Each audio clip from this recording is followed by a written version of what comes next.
Aproveitando para falar o que é a teoria da complementariedade. Joyce, você comentou sobre a teoria da complementariedade e talvez quem me conhece já sabe que eu comento sobre essa teoria que eu estou desenvolvendo há algum tempo. A teoria da complementariedade é basicamente o seguinte: os fatores, ainda que sejam opostos, eles se complementam.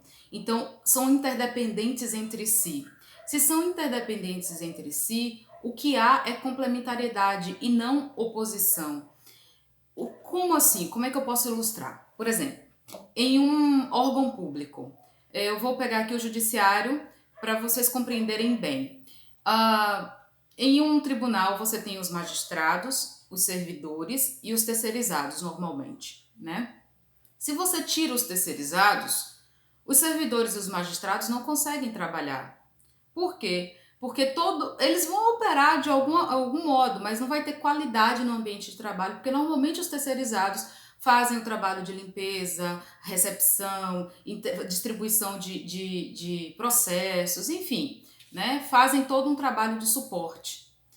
Se você tira os servidores e deixa os magistrados e os terceirizados, os magistrados não conseguem trabalhar, porque sem o corpo operacional que está ali, tanto nos gabinetes quanto no funcionamento do atendimento às demandas do público, né, da clientela, que é a sociedade, quanto internamente, que são até seus próprios clientes, no sentido de eles também têm demandas a resolverem, né, e dão também suporte para o desenvolvimento dos processos, não vão funcionar, porque não justifica a existência dos terceirizados, ainda que existam os magistrados somente, mas aí os magistrados também não conseguem operar sem o corpo que está ali funcionando. Da mesma forma, se eu tiro os magistrados dali, não justifica, ainda que exista uma demanda, esses dois aqui, os terceirizados e os servidores, também não vão conseguir operar, porque quem faz o julgamento, né, daqueles processos que estão ali correndo, do porquê que aquele órgão existe para atender ali as necessidades da sociedade e também as demandas internas da organização daquele órgão, não vai funcionar. Então, a ideia é, se eu tenho uma empresa, é porque existia um empresário para poder investir nela, para acreditar naquela ideia. Mas o empresário sozinho não faz nada, assim como uma ideia sozinha, ela não opera. Se não tiver recursos, a ideia não sai do plano de ideias para o campo material, né? O campo tangível. Não sai do campo intangível para o campo tangível. Então, para que existam empregos, é preciso existir pessoas que acreditem em uma ideia e invistam nela, em recursos, em esforços, corram risco, e essas pessoas normalmente vão trabalhar mais do que as outras. Por quê? Porque elas estão defendendo ali aquilo que elas acreditam. E através desse esforço é que geram postos de trabalho. Então, se eu tiro os funcionários, os colaboradores, os empregados, eu não vou ter como fazer aquela organização funcionar, ainda que eu otimize essa organização de uma ponta a outra. Se eu tirar os fornecedores, eu fico sem produtos. Então, é uma cadeia. Da mesma forma, eu não tenho como somente ter fornecedores, empregados e empresários. Eu preciso ter um mercado para operar. Se eu não tiver consumidores, eu não tenho como fazer a minha organização crescer. E tudo isso opera dentro de um sistema mais amplo, que é o quê? Que é o governo onde está atuando, que são os mercados que estão ali encadeados e o meio ambiente que fornece recurso para todo mundo. Então, se a gente continua se vendo como opositores uns aos outros e criando guerras por isso, a gente deixa de pensar em soluções que possam resolver problemas de forma complementar, em corrigir as deficiências que estão no sistema.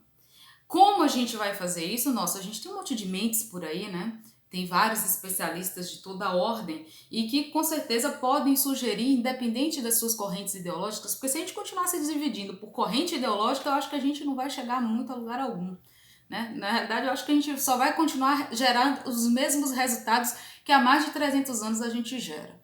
Então, temos pontos de perspectivas diferentes e isso é rico. Esses pontos de perspectivas diferentes ajudam com contribuições cada vez melhores, porque sempre vai ter alguém que vai ver alguma coisa que o outro não viu.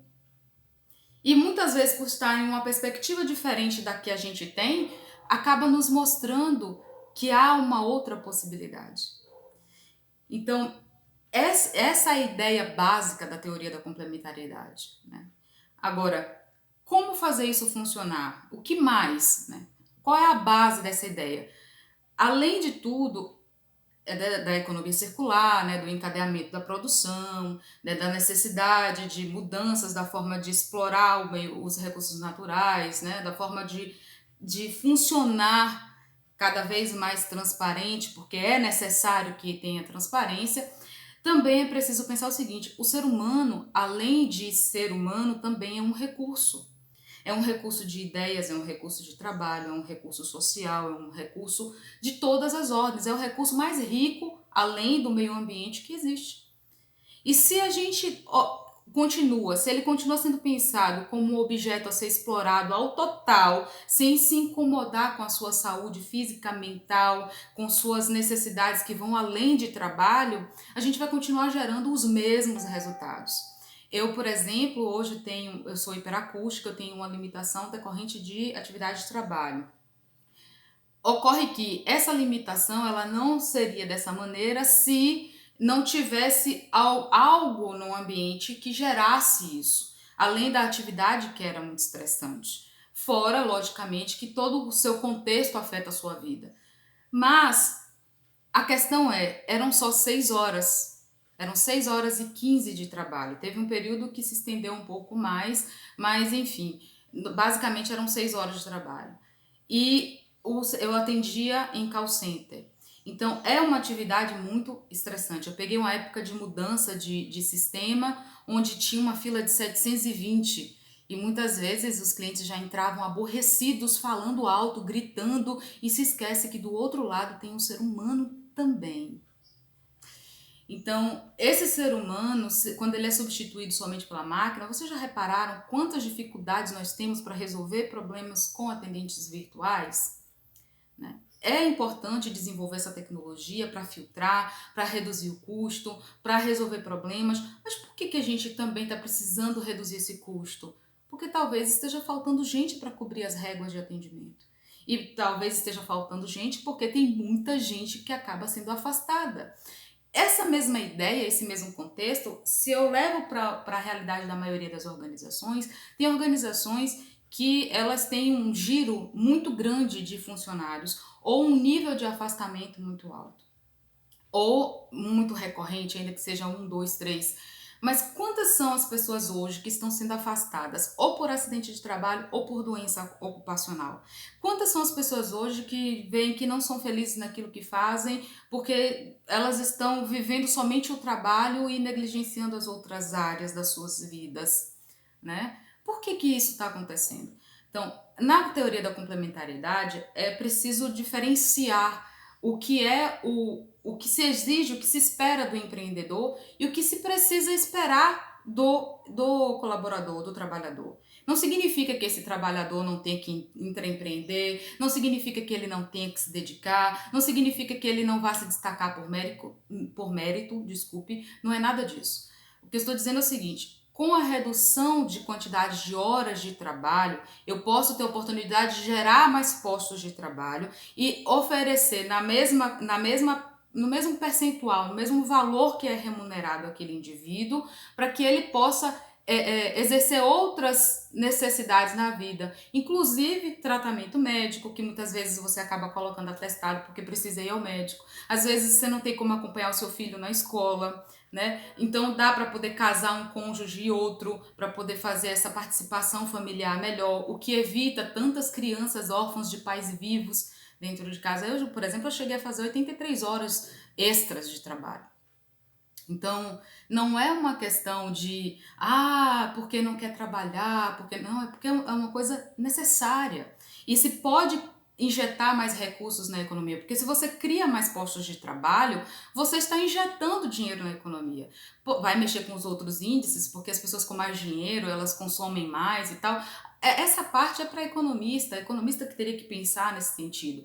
Mas na teoria da complementariedade, eu defendo o quê? Que o trabalhador, ele, ao cumprir o seu contrato, ele extrapola quando ele entrega mais do que aquilo que lhe é exigido. Então, se ele é uma pessoa empreendedora e que vai ali vestir a camisa da empresa e tal, ele vai ser reconhecido por isso. Só que não em tantas horas como acaba ocorrendo. Porque se você hoje opera 8 horas por dia, no mínimo 1, 2 horas ficam em decorrência dos gastos extras. Então, um dia tem 24 horas, você consome no mínimo 10 horas. Se você faz mais 2 horas extras por dia, metade do dia foi-se em atividade de trabalho. Você já chega em casa exaurido normalmente. E por mais que você seja dedicado, como por exemplo já aconteceu, eu chegava 8 horas da noite em casa, estudava até 2 da madrugada, 6 horas e 15 eu já estava no ponto para poder, porque eu ia de ônibus, eu não tenho carteira de motorista, para poder ir trabalhar.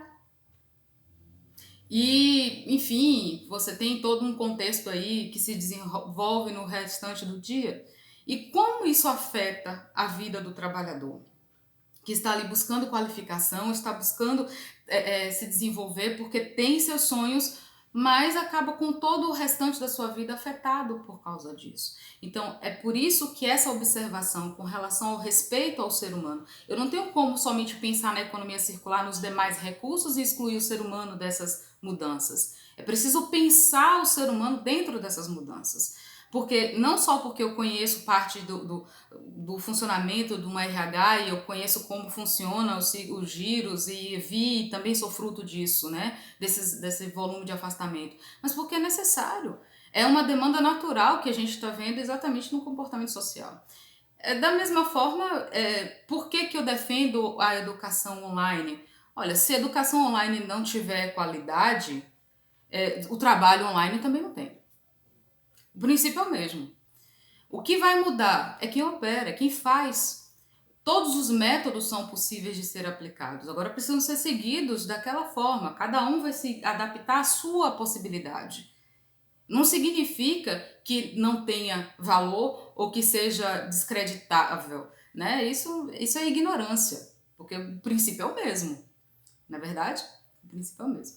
Enfim, então, basicamente, são essas ideias que estão na teoria da complementariedade. Tem outras coisas que eu abordo sobre o questionamento do aborto, por exemplo. Eu não defendo aborto como método contraceptivo. Eu defendo que haja uma educação sexual eficiente dentro da idade, respeitando as integridades das mentes no processo da evolução desse ensinamento. Não de uma forma que vá ali, de alguma maneira, traumatizar a mente da criança. Né? Até porque sexualidade não importa que sexualidade a criança tenha. É criança. Precisa ter sua integridade mental, física, toda ela defendida de todas as formas.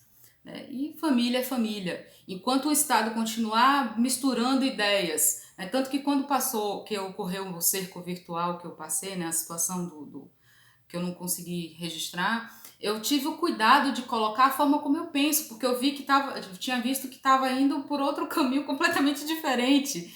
E, enfim, a forma como eu penso é que religião não tem que estar misturada com o Estado. Né? E a forma como eu também penso é que família é família, não importa a composição dela, ela precisa estar amparada e protegida pela Constituição. Se não está amparada pela Constituição, todos os processos que não estão amparados na Constituição, ainda que a jurisprudência esteja entendendo naquele sentido, estão inconstitucionais. Então, é preciso amparar toda a formação familiar na Constituição. Eu defendo isso. E na teoria da complementariedade, eu entendo que a falta desse tipo de amparo e de reconhecimento também acaba ajudando as outras disfuncionalidades que ocorrem, porque elas normalmente têm cunho ali de politicagem, religiosos, enfim, diversos fatores combinados, né? E a questão cultural.